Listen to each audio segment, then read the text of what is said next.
नमस्कार दोस्तों, math by 1 to 1 में आपका स्वागत है। हम प्रतिशत के कुछ बेसिक नियम को समझेंगे।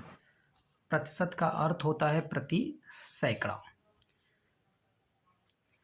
प्रतिशत वह भिन्न है जिसका हर 100 होता है।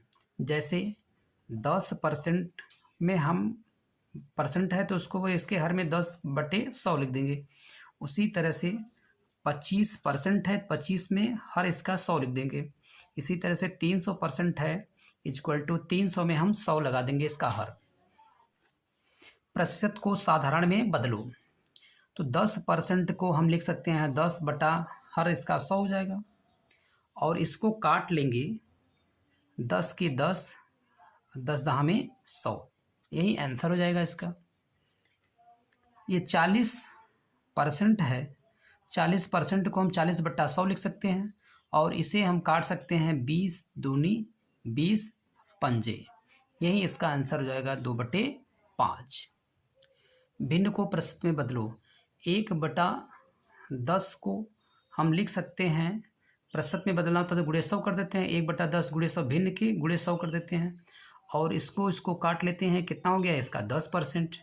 अब 2/5 गुणे 100 कर देंगे तो ये हो जाएगा आपका, तो 20 12 में ये कट जाएगा 5 से, अब 20 दूनी 40। अब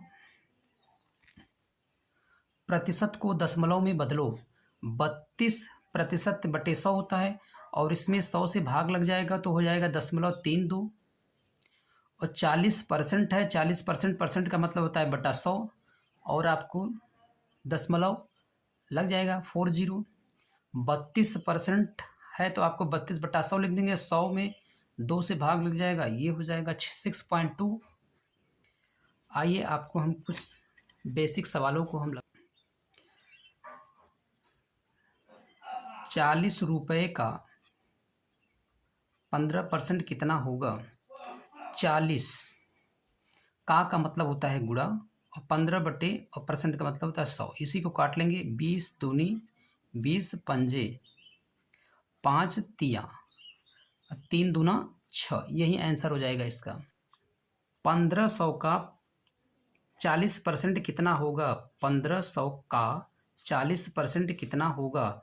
1500 का मतलब होता है गुणा, 40% होता है, और यहाँ से हम लोग काट लेंगे, 1 0 यहाँ से, 1 0 यहाँ से, 1 0 लगाकर 15 चौका 60, 600 आंसर हो जाएगा इसका।